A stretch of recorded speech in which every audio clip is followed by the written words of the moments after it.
good evening to you this evening. It's good to hear that wonderful singing. And tonight we're going to be looking at 2 Samuel chapter 6, and we'll read through the text as we go through the sermon tonight. And let me pray as you turn into 2 Samuel chapter 6, verses 1 to 23. Father, I do pray that you would enable your word to work mightily in our hearts and even transform us and mold us into more and more the image of Christ for your glory as we understand this passage today. In Jesus' name, amen. Well, the word awesome today is a word that is kind of overused in many contexts. In fact, I think it's past its sell-by date and it's kind of lost its meaning. You can say, for example, that if you had a good lunch today, you could say it was an awesome lunch, meaning that it tasted good. And you could have some sort of awesome experience as you walk in the park, meaning it was fun. So it may not be possible to use this word correctly in the context of God's character without explaining it. In fact, it's hard to find the word awesome. It's not even listed in the English dictionary before the 1850s. It's really based off the word awe, A-W-E. And the word awe originally meant fear or dread. And then there's a similar word, and that's the word reverence. Reverence. The word reverence is like the word awe, except it means fear, but it implies a fear that is acceptable to God. And so reverence is a fear that esteems God, and it moves us to respect and to affection of God. And so the opposite of the word reverence is the word irreverence. And it just means a lack of reverence or esteem for God. Now, the point of this English lesson is that in 2 Samuel 6, David is about to be taught that God is set apart from his creatures in awesome holiness. And I hope you understand that word awesome now. David is about to be taught reverence of a holy God. And this is what we must also learn as believers when God draws us out of our pagan and even religious backgrounds and roots to save us and to receive Christ as Savior. We need to learn reverence for a holy God. And so the title of the sermon tonight is The Awesome Holiness of God. And the writer in 2 Samuel 6, really what he's going to give us here is 4 insights on the road to Jerusalem so that we learn reverence for God. 4 insights on the road to Jerusalem so that we learn reverence for God. And we'll go through the awesome ark of God. We'll have a look at that tonight. The awesome fury of God. And then we'll see the awesome joy of a king. And then I've changed the word because we will see the awful danger of irreverence. And so let's look at verses 1 to 5. The awesome ark of God. Now David again gathered all the chosen men of Israel, 30,000. And David arose and he went with all the people who were with him to Baal Judah to bring up from there the ark of God, which is called by the name, the very name of the Lord of hosts, who is enthroned above the cherubim. They placed the ark of God on a new cart, that they might bring it from the house of Abinadab, which was on the hill. And Uzzah and Ahio, the sons of Abinadab, were leading the new cart. And so they brought it with the ark of God from the house of Abinadab, which was on the hill. And Ahio was walking ahead of the cart. Meanwhile, David and all the house of Israel were celebrating before the Lord with all kinds of instruments made of fir wood, and with lyres and harps and tambourines and castanets and cymbals. And so here we have finally arrived at the point where God establishes his king, the man after his own heart in Jerusalem, the city of David. And so let us not miss the fact that this is this incredible history of David. And it supplies meaning and it points forward to that greater son of David, Jesus Christ, who will descend from heaven and be the king of the new Jerusalem. In the previous chapter, as Matt brought out last week, David struck down the Philistines all the way from Geba to Gezer in 2 Samuel chapter 5. And this meant that David extended his territory to include a little place called Kiriath Jearim, about halfway between Jerusalem and Gezer. Now, Kiriath Jearim was the other name for Baale, Judah, in verse 2 in your text. And maybe perhaps Kiriath Jearim sounds more familiar, because that is where the sacred ark of God had been neglected in storage in the house of Abinadab for over 60 years. 60 years have passed. 1 Chronicles 13:3 says that Israel did not seek the ark during Saul's reign.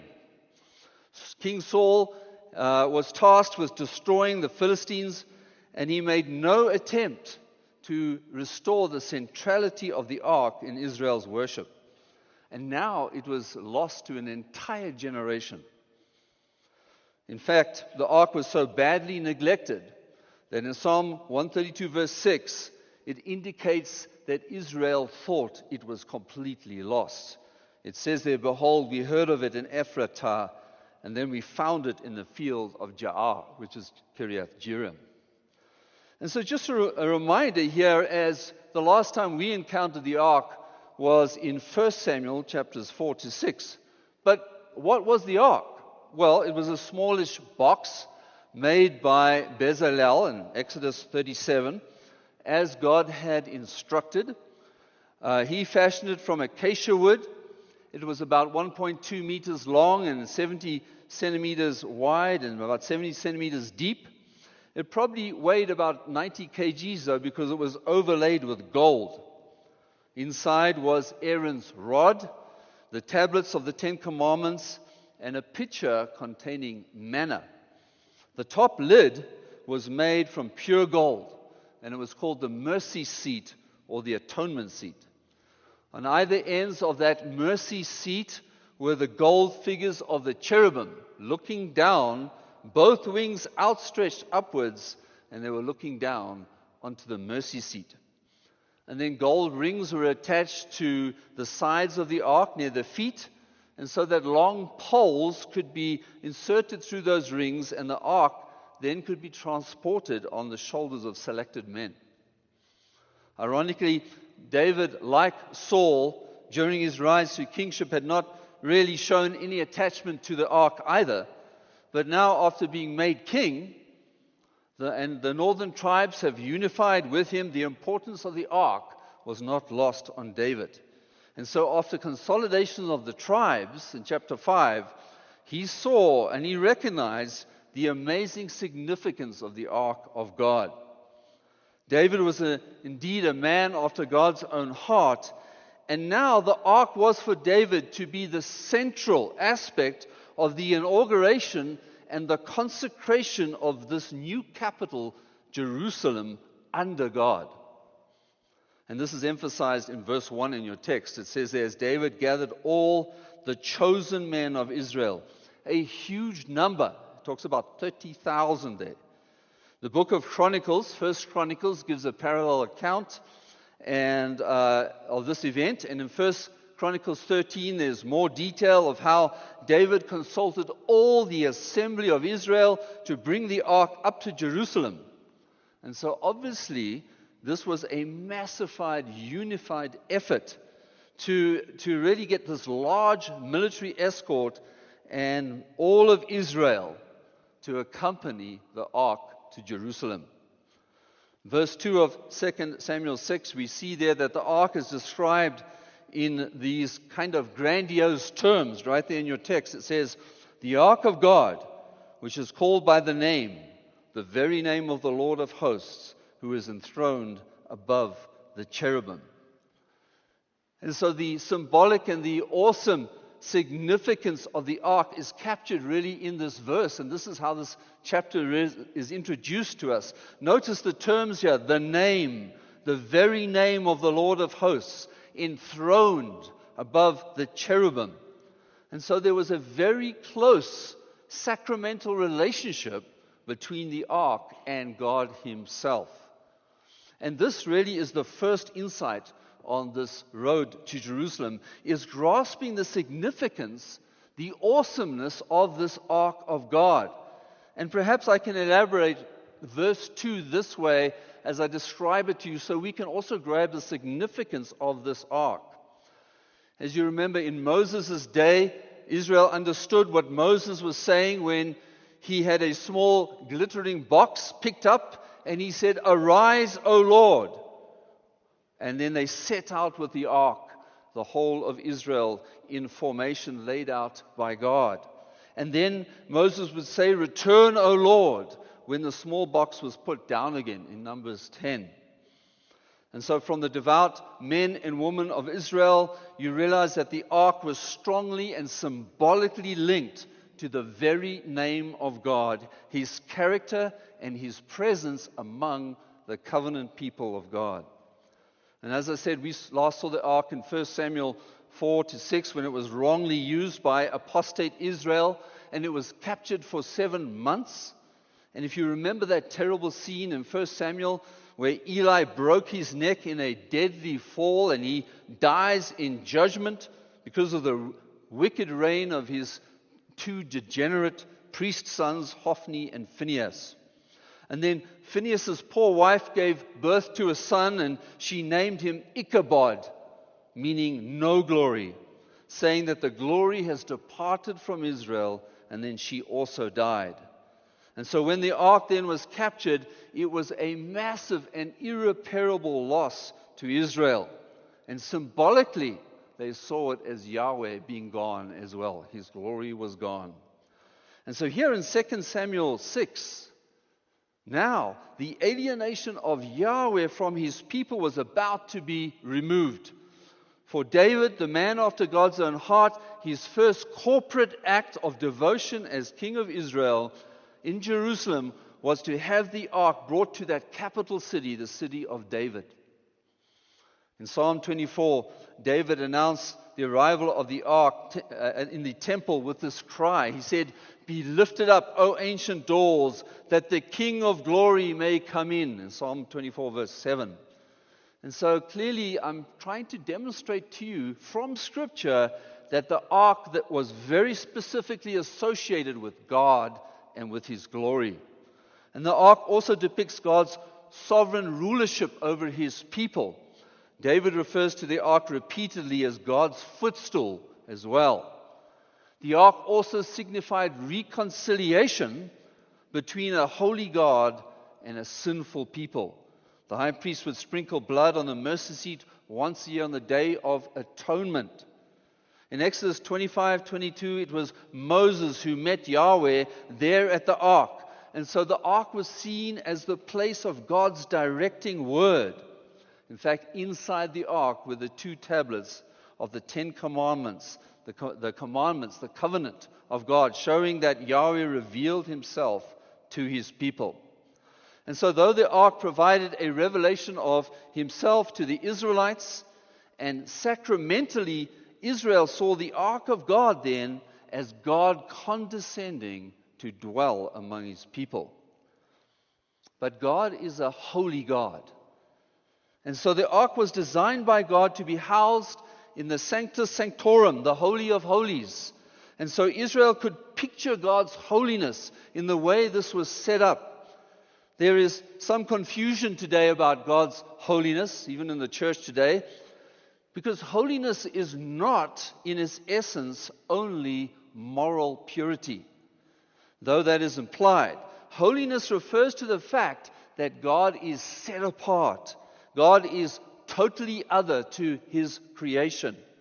The term holy comes from the root which means to cut or to separate. And so when you picture the ark, you picture God's holiness. R.C. Sproul says this: He says this is what holiness is. It's that sense in which God is above and beyond us. It tries to get at His supreme and absolute greatness. He is infinitely higher than the world. He has absolute power over the world. The world has no power over Him. Transcendence describes God in His consuming majesty, His exalted loftiness. It points to the infinite distance that separates Him from every creature. He's an infinite cut above everything else. That's the essence of holiness. Calvin explains that when we want to approach God, it is certain that we will not be able to, and that He is totally inaccessible to us. Therefore, He must come down to us when we cannot reach up to Him. And how does He then come down? It is not that He changes His place as far as His essence is concerned, but He must make Himself known in a familiar manner. And so after highlighting the importance of the ark, then the writer in verses 3 to 5, the writer takes us to the exuberant march of the thousands with the ark to Jerusalem. And so here it was a massive public marching band, if you think about it, from the hamlet of Kiriath Jearim to the stronghold, up to the stronghold of Jerusalem. And King David and the ark were leading that whole house of Israel. And it was huge. This was a massive group of people. In fact, it was not only massive, but it was loud and exuberant, with 6 different kinds of musical instruments are mentioned there in verse 5. Multiple songs, songs of ascent sung, and the men dancing with careless abandon.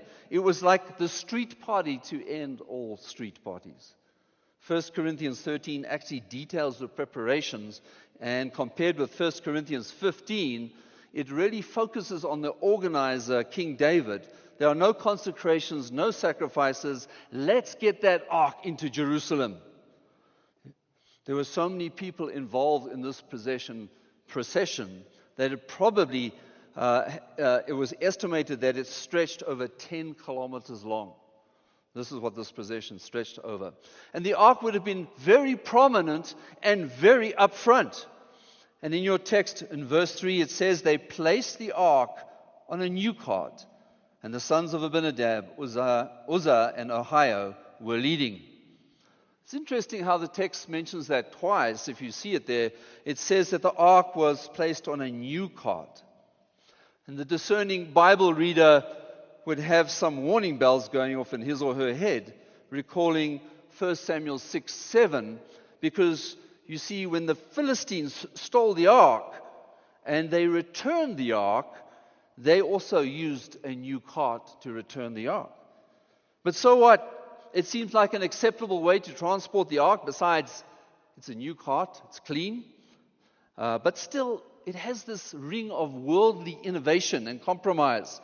And once again, the discerning Bible student, knowing that God would have given some detailed instructions on how to transport the ark, well, I guess that was generations ago. Times have changed, have they not?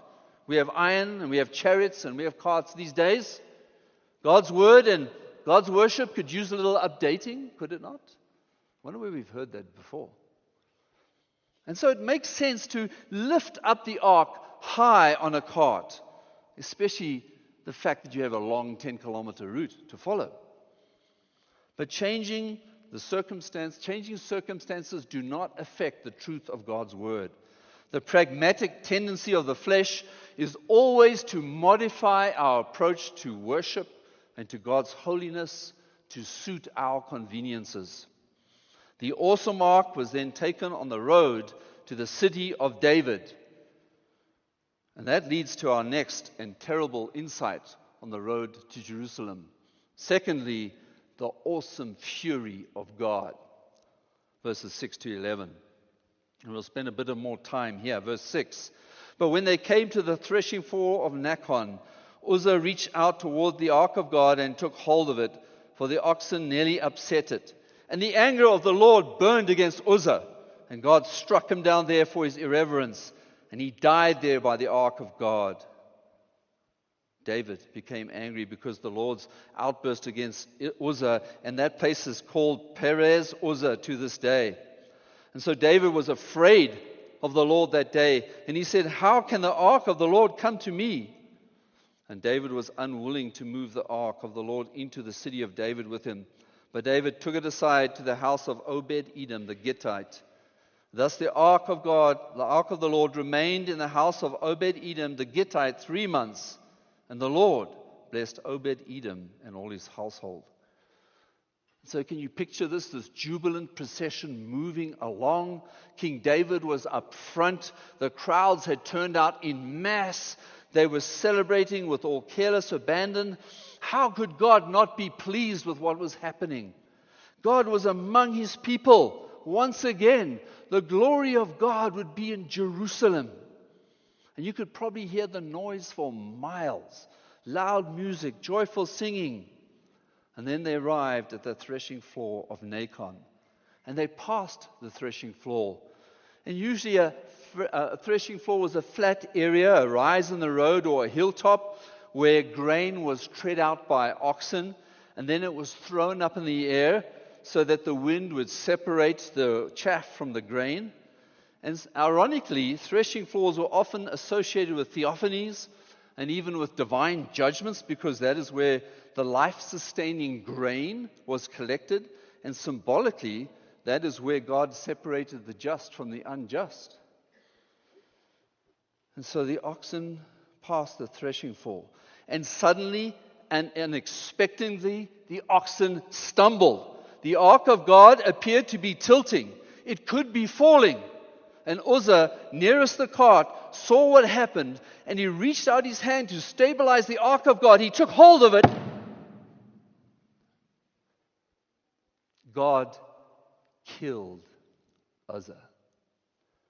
He died right there next to the ark. We're not told whether it was a flame of fire from heaven or a loud crackling, burning sound. Whatever happened, everyone near the ark knew it. And Uzzah immediately dropped dead by the ark. Perhaps Uzzah screamed out before he died. We're not told. But the text clearly says what happened in verse 7. It says, the anger of Yahweh burned against Uzzah. 1 Chronicles 13 adds that God struck him down and he died before God. It was visible. It was unmistakable. It was very scary, and it was very frightening. All eyes turned to look, and as they walked by, they must have seen Uzzah's lifeless body on the ground. Everything went still, and the party was over. And you say, what in the world was that? Doesn't this make you feel a little bit scared and unsettled? I know it makes me feel like that. Wasn't Uzzah just trying to help? I mean, ironically, his name means strength. He was doing what any pious religious person would have done. I mean, it was just a reflex action, wasn't it? Why such a severe judgment? Wasn't the precious ark about to fall on the ground, and so he just stabilized it? I mean, isn't God a God of love and a God of compassion? I mean, a thunderous voice should have come from heaven for all to hear and said, well done, Uzzah, my faithful and trusted servant. Isn't that the way it's supposed to go? But instead here, God explodes in deadly fury, and Uzzah is slaughtered on the spot. And it looks like a summary execution. And I think if you have an issue with Uzzah's death, it shows you, like David, you and I have much to learn about the holiness of God. To understand what happened here, we need to know God's word.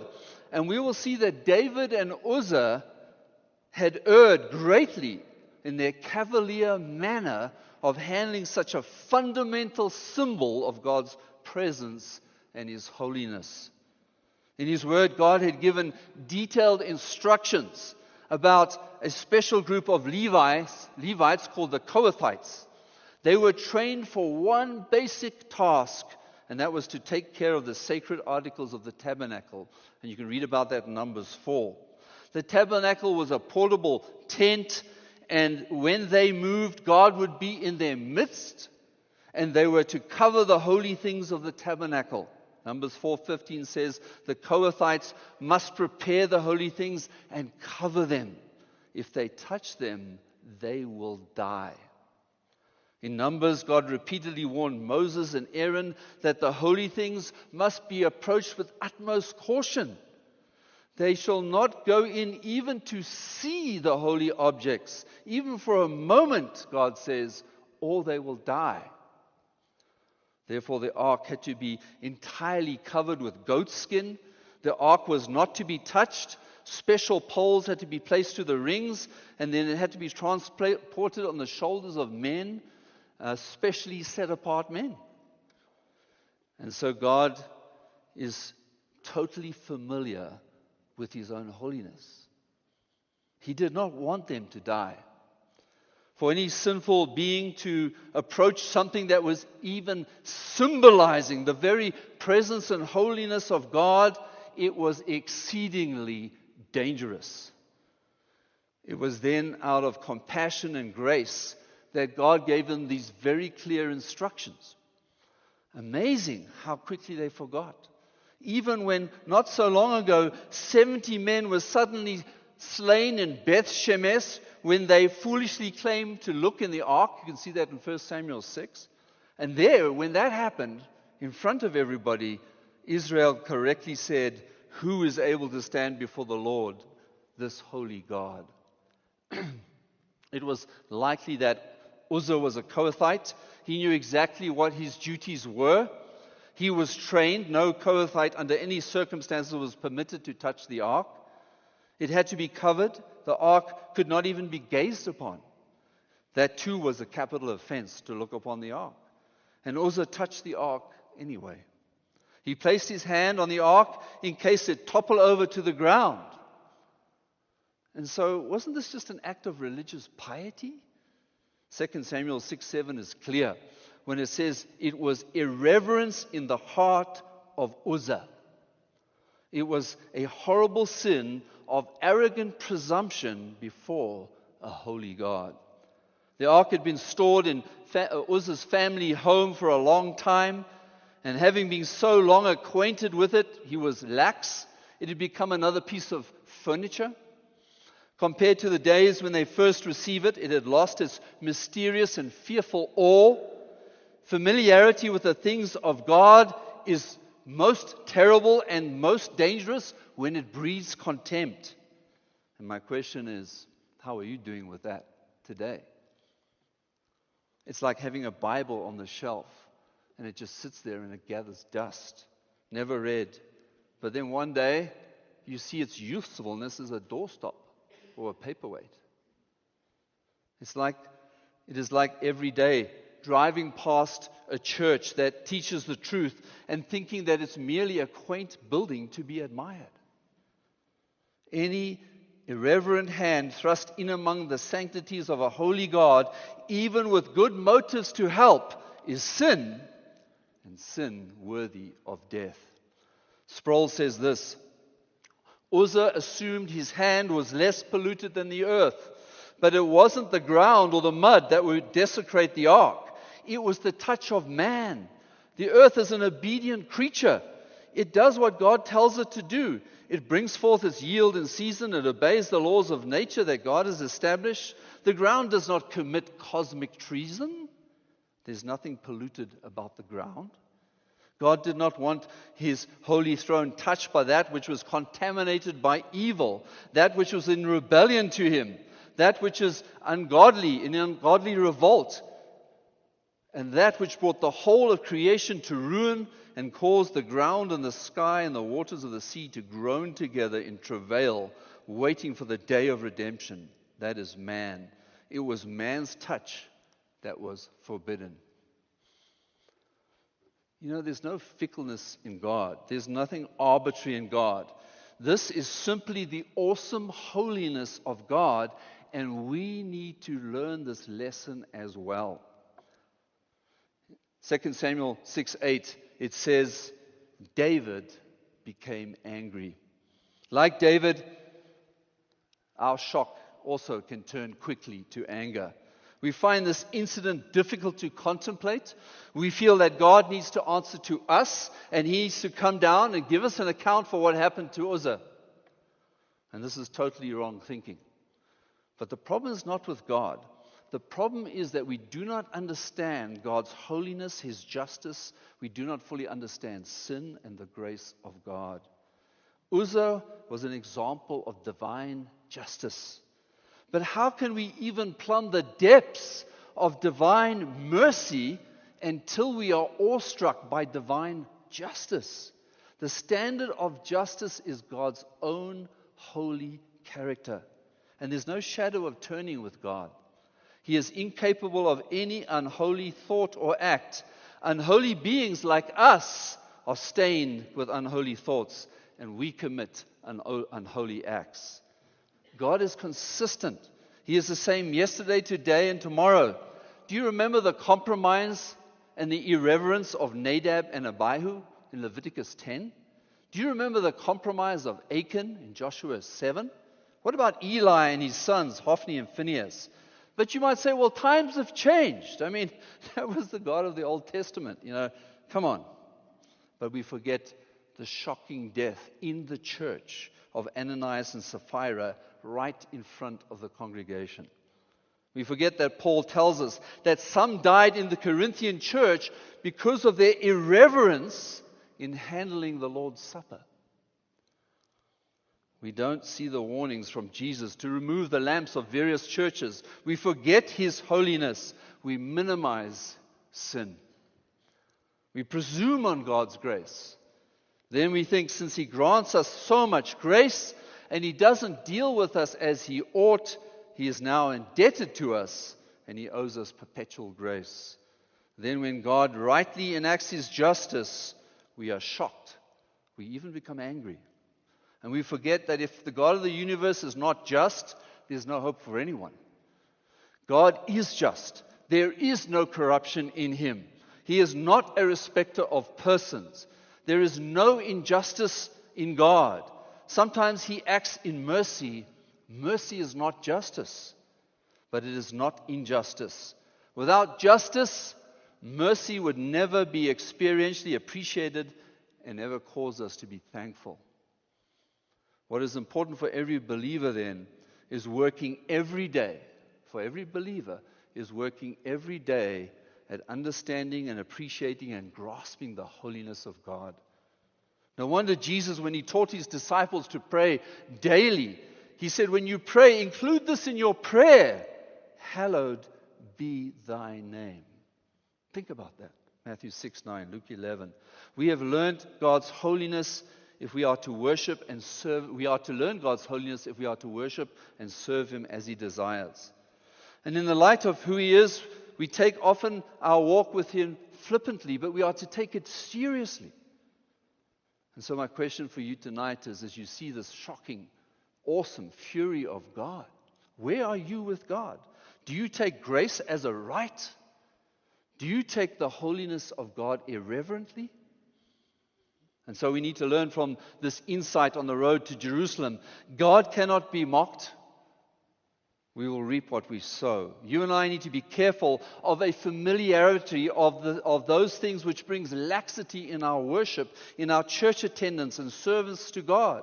And as soon that moves into trifling and justifying sin in our personal lives and even in the secrecy of our homes. Increasing neglect of His word or compromise in worship is the barometer of your spiritual decline. The death of Uzzah in the end was God's justice. But this may shock you again when I say this. It was also an instance of God's grace. So what do you mean by His grace? Well, can you see that? The way a person dies, Uzzah, he died when he was struck down by God. The way a person dies does not determine his ultimate destiny.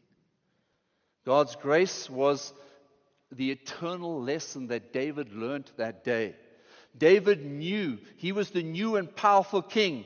And after the victories and the popularity of chapter 5 and the ascension to kingship in Jerusalem, he underestimated the true nature of the holiness of God, and he needed to learn a lesson that dismayed him and terrified him, but that would be in good standing for his kingship to become, for coming. Note, David's response in 2 Samuel 6:9 was that he was afraid. That's his next response. How can the ark come to me? After his anger came fear, and he was unwilling to move the ark to Jerusalem. It actually reminds me of another man who stood before God one day. Luke chapter 5, verse 6. You remember Peter? Peter's words to Jesus.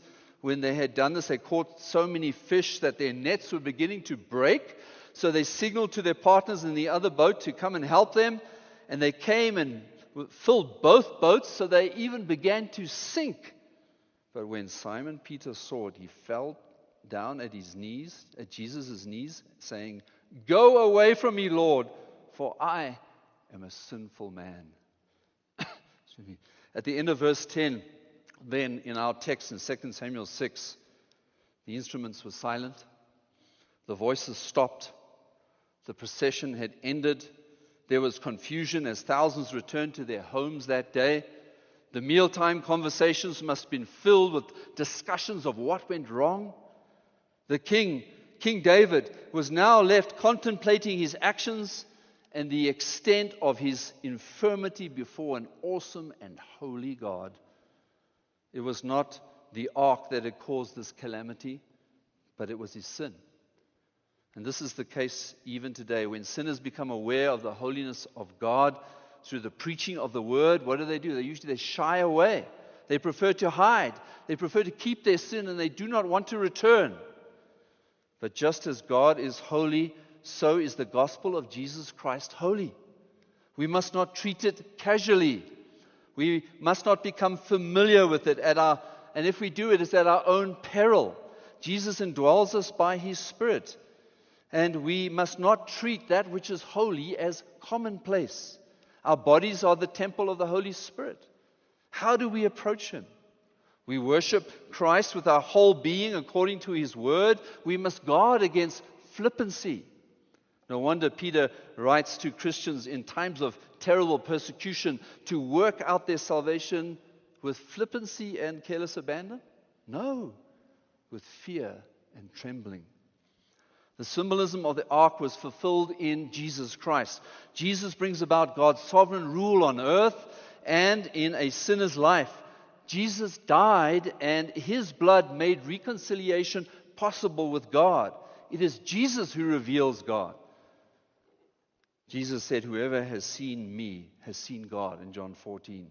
It is as though in Christ alone that wicked sinners will see their need of him, and it is only in him that they can be reconciled to our holy God and experience the blessings of eternal life. Now look at your text in verse 10 and 11. It says that David took the ark aside to the house of Obed-Edom the Gittite. Thus the ark of the Lord remained in the house of Obed-Edom the Gittite for 3 months, and the Lord blessed Obed-Edom and all his household. And so we've seen 2 insights thus far on the road to Jerusalem. First of all, we've seen that awesome ark of God, and secondly, the awesome fury of a holy God. And when things of the Lord are placed aright according to his word, this section ends then in this interesting comment: blessing filled the family and the household of Obed-Edom. And so this leads to our next point, point 3, verses 12 to 19, the awesome joy of a king. The awesome joy of a king. Let's read verses 12 to 19.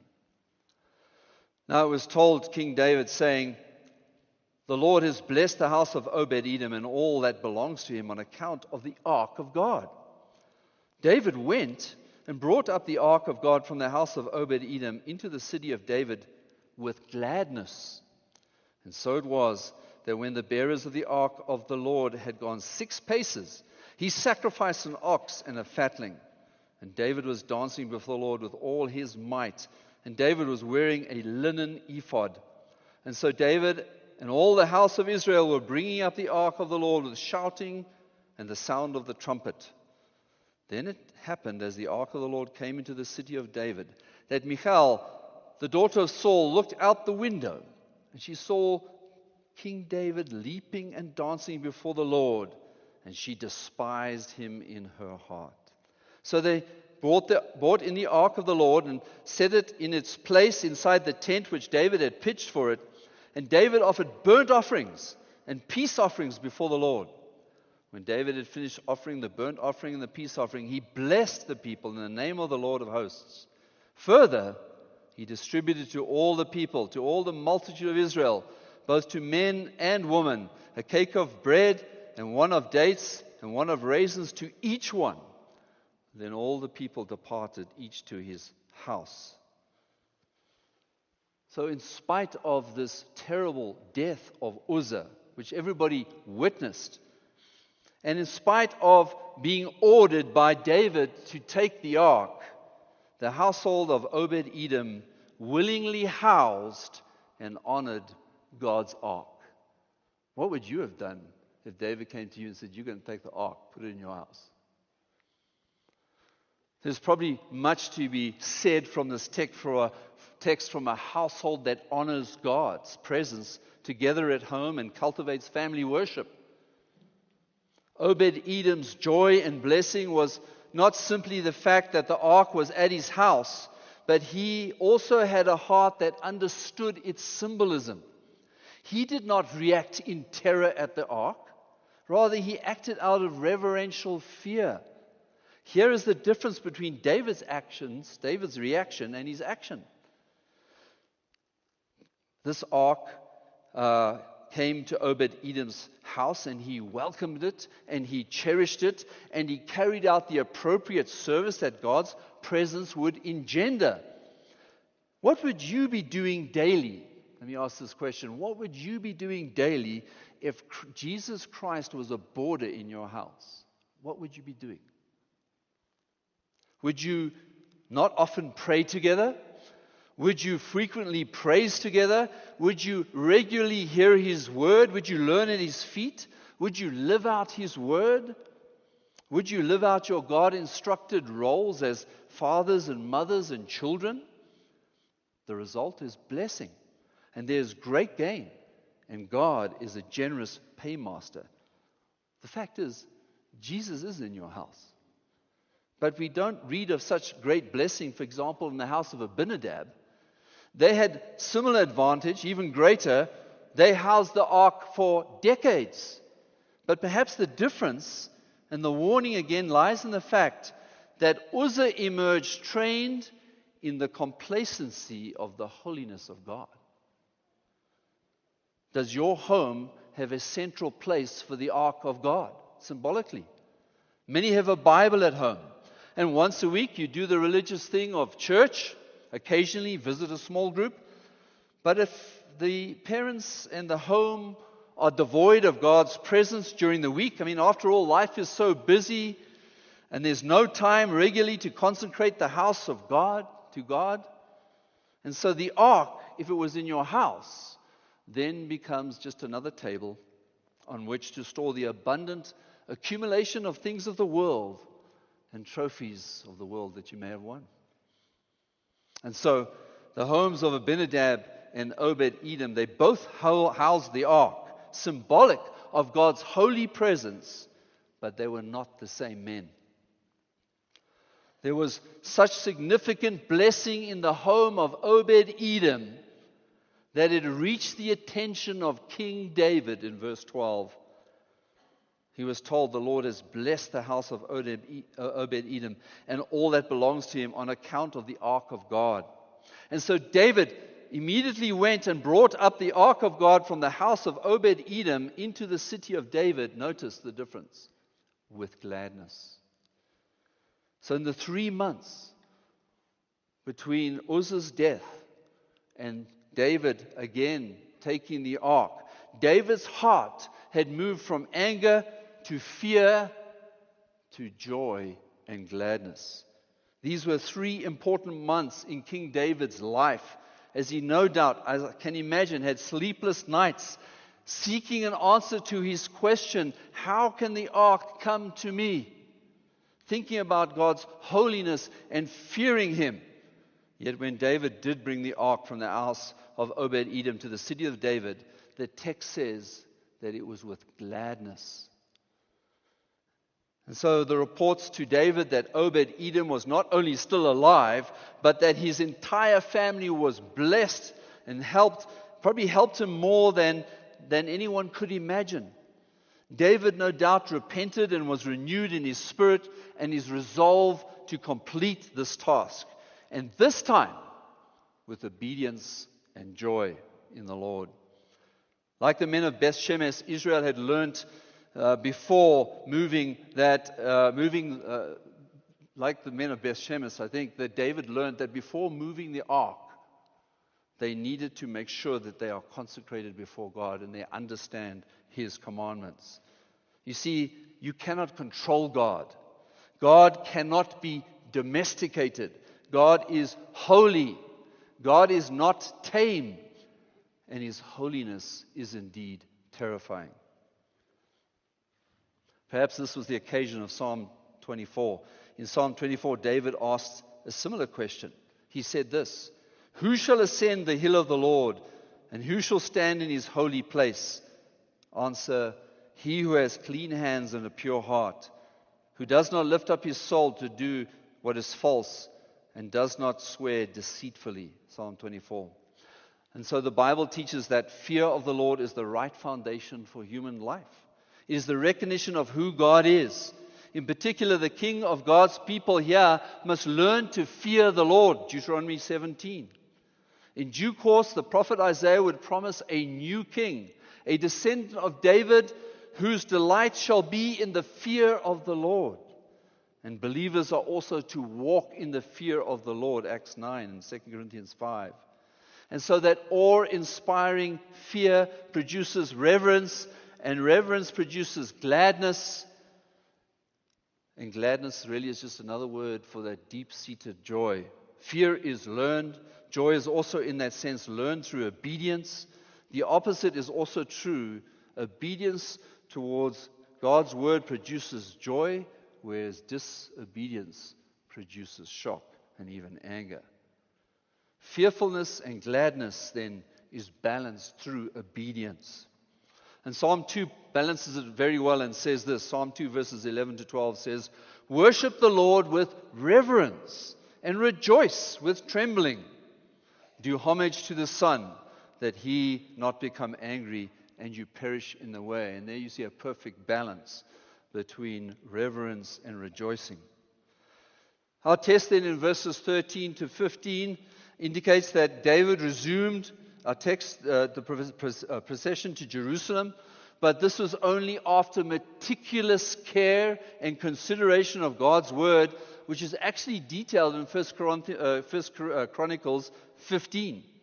Here in the text in 2 Samuel 6, the writer emphasizes David's exuberant gladness. And so once again, the people, the musicians, the singers are gathered and they are started on the road to Jerusalem again. But this time, notice, there's no mention of a new cart. Verse 13, a sacrifice is made, and so David answers his own question. How can the ark come to me? And the answer is only by atonement and a simple, obedient trust in the Lord. The difference now was that there was not so much thoughtless pomp and ceremony. Even though David dances with all his might, it is noted in the text that it is before the Lord. And verse 15 summarizes this procession, a different procession really led by a humbled king. Then the procession makes it all the way into the city of David without incident. The road to Jerusalem then gives us this third insight. It was a similar procession, but this time there was an awesome joy in a king growing out of humility and obedience to God's word. And 2 Samuel 6 verses 17 to 19 here shows David's careful sacrifices, the burnt offering and the peace offering, and then the blessing of the people in the name of the Lord of hosts.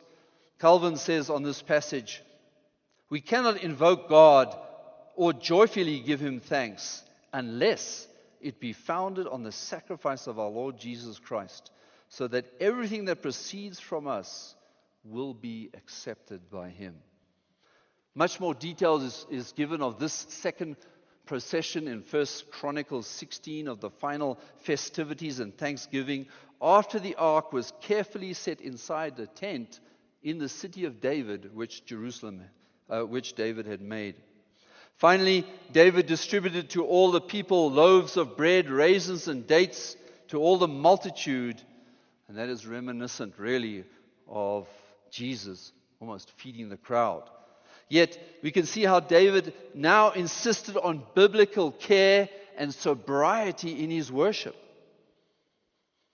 Through God's just slaying of Uzzah and the blessing of the house of Obed-Edom, David had gained insight that through humility and obedience must one approach God. And he must approach him in the stipulated way, following God's word. And so as he does, blessings come to the people. And so if you think about it, it was a personal reformation for David. Really for the correct place, for understanding the correct place of God's holiness among his people and his role as king. And in that, David really had awesome joy. Verse 16, in the middle of David's awesome joy, though, gives us a hint of what's about to come next. The writer forces us to notice a particular face peering out of a window at the procession. I'm pretty sure there were many looking out the windows that day and cheering on the crowd, but this person was focused on David, not the ark. It was the face of Michal, significantly not called David's wife here, but notice what the text says. It refers to her as the daughter of Saul. She observed David's leaping and dancing in his humble ephod, and the text says she despised him in her heart. And so after the awesome ark and the awesome fury of a holy God and the awesome joy of a king, we see finally the final insight on the road to Jerusalem here is the awful danger of irreverence. The awful danger of irreverence. Verses 20 to 23, let's read the text. But when David returned to bless his household, Michal, the daughter of Saul, came out to meet David and said, "How the king of Israel distinguished himself today. He uncovered himself today in the eyes of his servants' maids as one of the foolish ones who shamelessly uncovers himself." So David said to Michal, "It was before the Lord who chose me above your father and above all his house to appoint me ruler over the people of the Lord, over Israel. Therefore I will celebrate before the Lord. I will be more lightly esteemed than this and will be humble in my own eyes. But with the maids of whom you have spoken, with them I'll be distinguished." Michal, the daughter of Saul, had no child to the day of her death. What a sad ending is this passage. But if you think about it, it was an incredible day in the life of David. The ark is in the city of David. God's presence has been restored among his people according to his word. But as the writer had already hinted in verse 16, there are those associated with God's people who love this present world and find no joy in God moving his plan of redemption forward. Verse 16 and verses 20 to 23 provide this stark contrast in the focus of those who are of Saul and those who are of David. Michal looked out of the window, and instead of seeing the return of the glory of God after such a long period of time, represented by the ark, she felt humiliated when she saw David dancing as a commoner, as a common person before the ark. He wasn't dressed as a king. He was dressed in a simple linen ephod. It was the greatest day in David's life. But she despised him. She held him in contempt, like the offscourings of the earth. And so David dispersed the crowd back to their homes joyfully to celebrate such a significant event with food and raisin cakes. But David's household was marred by the disgust of his wife. In verse 20 and again in verse 23, she is referred to again as the daughter of Saul, indicating that she was of the same heart as her father. If you remember, King Saul maintained religious externalism for selfish reasons, but he never obeyed God. He was a king like the nations. He was a king who in the end considered the advice of the occult much more important than God's word. And so Michal proved to be a cut from the same block of wood. Like her father, her deepest problem was irreverence for God. And so this became manifest in her life at this time when she despised the worship of her husband David. With one foot in the world, she thought it was beneath David's dignity as a king that he should behave and dress like a slave, as a commoner. And so she counted him as a worthless fellow that wickedly uncovers himself. Well, the mouth speaks out of the overflow of the heart. And so she was cutting and very unkind in her reproach. And this is indicative of our own lost and fallen nature without Christ, in which the servants of Christ experience terrible opposition from the enemies of Christ. And it's in proportion to the closeness of their relationships. The deepest cuts come from those closest to our hearts. Michal did not stop at despising David in her heart, but the text shows here that she came out to meet David. And the implication is that in full view and in hearing in public, with bitter sarcasm, she said, how the king of Israel distinguished himself today. He uncovered himself today in the eyes of his servants' maids as one of the foolish ones shamelessly uncovers himself. Her duty as a wife and her duty as a subject were both forgotten. She dishonored her husband, unlike Ruth and Esther, and she dishonored her sovereign before his people. In her irreverence for God, Michal also reproached David's worship and service to God. And she countered to David that his actions were shameful, like the worthless men who expose themselves. And David, in his reply, actually gives her much grace. And he responds in verse 21 saying, it was before the Lord. Before the Lord was David's reply. This is what mattered most to him. He did not shrink before her unbelieving and withering, cutting comments, but he openly testified and glorified Yahweh. And that was something totally foreign to the household of Saul. Do those who are close to you in your family count you as strange, even foolish, because you prefer the service of Christ, who bought you with his blood? Have any of you experienced this? Then I would say be even more foolish if it accrues more grace to God. The link really between the heart of Uzzah and the second half of this passage, the heart of Michal, is the danger of irreverence. And we are to examine our hearts, husbands and wives, to see if we know Christ. Rightly placed reverence in our hearts does not come from a divine command. Reverence for a holy God begins with a renovated heart. To be born again is God's work to set the fear of the Lord in your heart, and the fear of the Lord is the beginning of wisdom.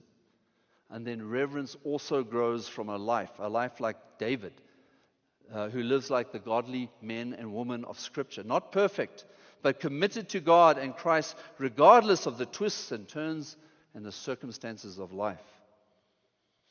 Michal, the daughter of Saul, seemed to start well, but she clung to her idols.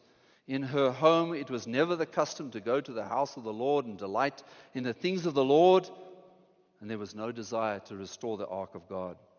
3 times, the writer refers to Michal as the daughter of Saul, and he wants us to understand the nature of her heart and recall the hatred of Saul for David. No surprise then that she developed a deep distaste at the things that were her husband's greatest delight. eventually a distaste that exploded out in the deliberate hatred and sinful insult that you see in the text. And so we need to examine our own lives in this last point, husbands and wife. And any husband or wife out there in a marriage who you know that your heart despises the other when they delight in the things of the Lord, examine yourself. Examine yourself. The closest relationships divulge the deepest issues.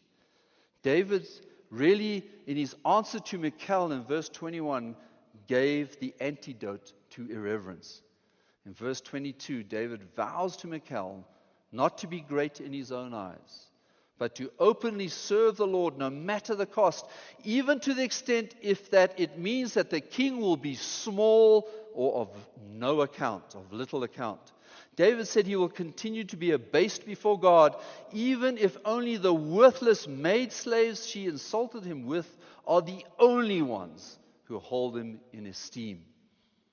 And so the episode concludes with the tragic words that Michal, the daughter of Saul, had no child to the day of her death.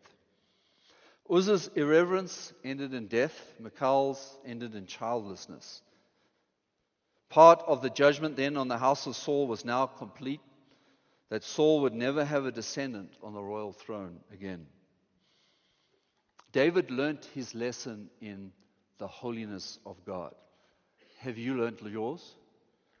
And so we've had 4 insights on the road to Jerusalem so that we may learn reverence for God, the awesome ark of God, the awesome fury of God, the awesome joy of a king, and finally, the awful danger of irreverence. Let's pray. Father God, I do thank you for your word. I thank you for just this highlighting your holiness before us. And I know for each person here that is saved that we sin in many ways. We fall short of your mark of holiness. And it's only because of the Lord Jesus Christ that we can repent and we can come to you in repentance, confess our sins, and you will forgive us of irreverence. So Lord, I pray that if there's any individual here tonight that realizes that they are taking the things of the Lord for granted in their churches and their families, Lord, that you would grant them a heart of repentance. And that may we be like David, then filled with gladness as we seek to know your word, and in obedience we seek to follow it, and then before you, in our hearts of hearts, we can dance with joy. And so we thank you for this lesson in Jesus' name. Amen.